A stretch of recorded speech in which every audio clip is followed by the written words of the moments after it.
안녕하세요. 루장입니다. 오늘은 시장이 굉장히 불편한 질문 하나를 던졌습니다. 실적이 잘 나오면 주가는 오르는 게 맞는가? 정답은 오늘 기준으로는 아닙니다. 미국 증시는 지금 실적, AI, 거시경제 이 세 가지가 같은 방향을 보지 않는 구간에 들어와 있습니다. 그래서 오늘은요, 기술적 급락의 본질, 그리고 이게 조정인지 구조적 변화의 시작인지 한번 정리해 보겠습니다. 먼저 숫자부터 한번 보시죠. S&P 500은 마이너스 0.5%, 나스닥은 마이너스 1.5%, 다우는 플러스 0.5%. 이 말은 뭘 의미하냐면 기술주만 맞았다는 겁니다. 더 중요한 건 내부 구조인데요. S&P 500에서 상승 종목 수는 하락 종목의 2배입니다. 그런데도 지수는 하락. 왜일까요?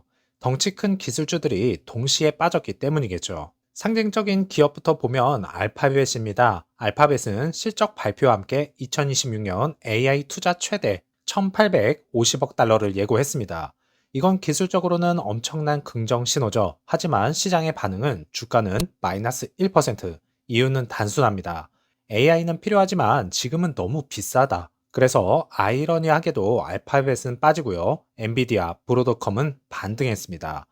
AI 플랫폼은 부담, AI 삽은 아직 희망. 이게 지금의 시장의 심리라 할 수 있겠죠. 오늘의 가장 충격적인 장면은 AMD였습니다. 실적은 예상 상회, 가이던스는 2026년 초 매출 전망도 상회, 그런데 주가는 마이너스 17%. 이건 악재가 아닙니다. 기대치 붕괴죠.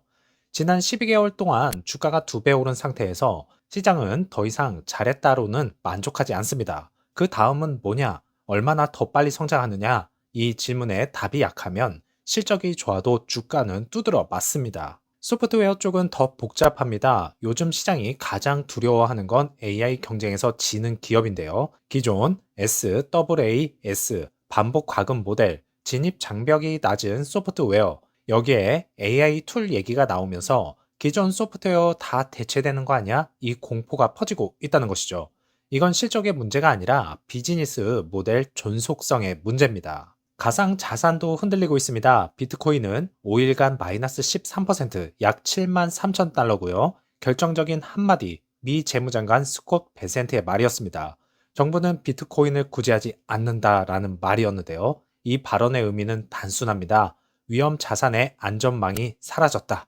지금 시장은 구제해 줄까라는 기대를 하나씩 버리는 단계라 할 수 있겠습니다. 그로 인해 아시아 증시도 미국보다 더 크게 빠지고 있습니다. 한국 코스피는 마이너스 3%대, 일본, 대만, 홍콩 모두 하락하고 있죠. 이유는 명확합니다. 아시아는 기술주 민감 지역이죠. 미국에서 기술주가 흔들리게 되면 아시아는 항상 증폭 반응이 나오게 되어 있습니다. 그래서 지금 시장은 이렇게 말하고 있습니다. AI는 장기적으로는 맞다. 하지만 지금 가격은 다시 한번 생각해보자. 이건 붕괴가 아니라 속도 조절이라 할 수 있겠네요. 그래서 오늘의 결론입니다. 실적은 주가와는 별개로 움직이고 있고 AI는 무조건 상승이라는 공식이 깨졌습니다. 그리고 비싸면 두드러 맞습니다. 지금은 쫓아가는 장이 아니라 걸러내는 장이라고 할 수 있네요. EV 섹터주도 약세를 보였습니다. 리비아는 마이너스 0.28%, 테슬라는 마이너스 3.78%, 루시드는 마이너스 1.14% 하락했는데요. 종가는 10.38불, 하루에 마이너스 1.14% 변동폭이 있었습니다. 그래서 장중 변동폭은 10.11불에서 10.75불이었습니다. 겉으로 보면 또 빠졌네, 힘없네 이렇게 보일 수 있습니다. 그런데 오늘 이 차트 굉장히 중요한 메시지를 담고 있는데요. 거래량은 약 600만 주, 평균 거래량 830만 주 대비 감소했습니다. 여기서 중요한 포인트입니다. 강하게 빠졌는데 거래량은 터지지 않았다. 이건 패닉 매도가 아니라 소극적 관망 속 조정이라는 뜻일 것 같습니다.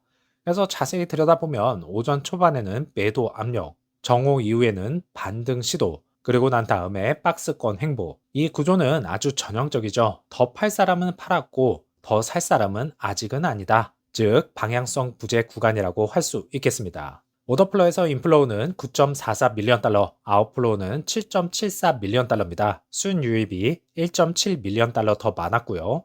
주가는 내려왔는데 자금은 빠져나가지 않았습니다. 이게 첫 번째 힌트겠죠.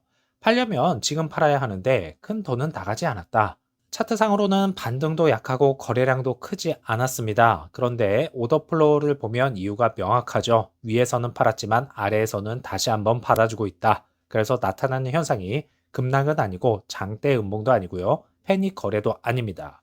가격은 눌리지만 바닥은 단단해지는 구조라고 할 수 있겠죠. 이건 회사 문제가 아닙니다. 시장 환경 문제겠죠. 지금 시장은요, AI 과열 조정, 고성장주는 기대치 리셋, 실적이 아무리 좋아도 주가가 내려갑니다. 그런데 루시드는 지금 실적 턴 어라운드 구간에 있습니다. 미드 사이즈 전 대기 구간이기도 하고요. 사우디 물량은 2027년 이후에나 카운팅이 될 것입니다. 즉, 지금 당장 스토리가 없는 구간입니다. 그래서 시장은 이렇게 행동하게 되어 있죠. 알겠어. 나쁜 건 아닌데 지금은 아니야. 그래도 추세 전환은 이번 실적 발표 이후부터 서서히 나와주기를 바라겠습니다. 루시드가 노르웨이에서 에어세단 한 대를 등록했습니다. 아이고 참 정말 5개월 만에 처음 나온 숫자죠. 이걸 두고 유럽 판매가 다시 시작됐다고 봐야 될까요? 아니면 아직 아무 의미 없는 숫자일까요? 전자에 손을 들어주고 싶지만 아직까지는 후자인 것 같습니다. 그래서 오늘 영상에서는 이 한 대라는 숫자에 속지 않고 루시드의 유럽 전략이 지금 어디에 와 있는지 한번 차분히 짚어보겠습니다. 지난 영상에서도 언급을 드렸습니다. 그렇지만 팩트부터 다시 한번 보겠습니다. 2025년 마지막 4개월 등록 대수는 0대였습니다. 여기서 가장 중요한 포인트는 이 차량은 고객 인도 차량일 가능성이 낮다는 것인데요. 왜냐면요. 루시드는 아직 유럽 고객 인도 개시를 공식 발표하지 않았고요. 이런 시점의 단일 등록은 대부분 전시장의 전시, 미디어 테스트, 프레스용 차량이라고 합니다. 즉 숫자는 판매 회복, 수요 반등은 아니라는 것이죠. 존재 유지용 등록에 가깝다고 보고 있습니다. 이 숫자를 평가하려면 2026년 1월 노르웨이 전체 차량 판매가 마이너스 77%입니다. 그 중에 EV 비중이 2025년에는 95%, 2026년 1월에는 94%. 왜 이렇게 급락했을까요? 첫 번째로 연초 자동차 시장 비수기입니다. EV 구매 인센티브가 2025년 말로 종료가 되었죠. 즉 노르웨이는 전기차 천국이지만 지금은 정책 공백 구간에 들어와 있다고 할 수 있겠습니다. 그래서 그 결과는 테슬라는 3년 만에 최악의 실적을 발표했고요. 비아디는 YOY-72%, 니오는 한 자릿수 판매했습니다. 이 환경에서 루시드 한 대를 잘했다, 못했다로 평가하는 건 의미가 없죠. 그렇다고 루시드의 상품력이 없느냐? 전혀 아닙니다. 노르웨이 호칸 테스트 마이너스 30도씨 이하에서 실 주행거리 520km를 당당히 이뤄냈고요. 여름 테스트에도 실 주행거리 832km, 경쟁 모델 중 최고치를 기록했습니다. 그리고 기네스 세계 신기록이죠. 1회 충전으로 1205km입니다. 여기서 중요한 결론, 루시드의 문제는 기술이 아닙니다. 상품력은 이미 검증이 끝났습니다. 문제는 가격, 타이밍, 시장, 포지션이라는 것입니다. 여기서부터가 핵심입니다. 루시드가 에어를 더 팔기 위해 애쓰는 단계가 아닙니다. 전략 변화의 핵심, 기존 완전 직접 판매에서 하이브리드 모델로 전환했죠. 현지 딜러와 로컬 파트너십입니다. 이 변화를 주도하는 인물은 유럽 총괄입니다. 이 말의 의미는 명확하죠. 에어 같은 고가 세단을 낮은 브랜드 인지도 상태에서 직접 판매만으로 밀기에는 유럽 시장의 진입 장벽이 너무 높다는 판단이었습니다. 여기서 많은 분들이 묻습니다. 그래비티가 답이라면 왜 아직 유럽 인도가 안 되나요? 사실 루시드는 2025년 말에서 2026년 1월을 목표로 그래비티 유럽 인도를 예고했었습니다. 당시 임시 CEO 마크 윈터호프는 2026년 초에 첫 인도를 하겠다고도 말을 했죠. 현실은 2026년 2월 초 기준 유럽 그래비티 고객 인도 0대. 하지만 중요한 점은 이건 실패라기보다는 출시 속도를 늦춘 선택에 가깝습니다. 왜냐면요. 그래비티는 브랜드 확장의 핵심 모델이고 첫 인상에서 문제를 만들면 유럽 전체 전략이 흔들릴 수 있기 때문에 소프트웨어를 어느 정도 더 다지고 난 다음에 딜리버리가 될 것 같습니다. 정리해 보겠습니다. 이 한 대는 판매 회복의 신호가 아닙니다. 수요 반등의 증거도 아니고요. 하지만 분명한 의미는 있습니다. 루시드는 유럽에서 철수하지 않았다. 브랜드 존재를 유지하고 있다. 다음 모델을 위한 자리를 지키고 있다.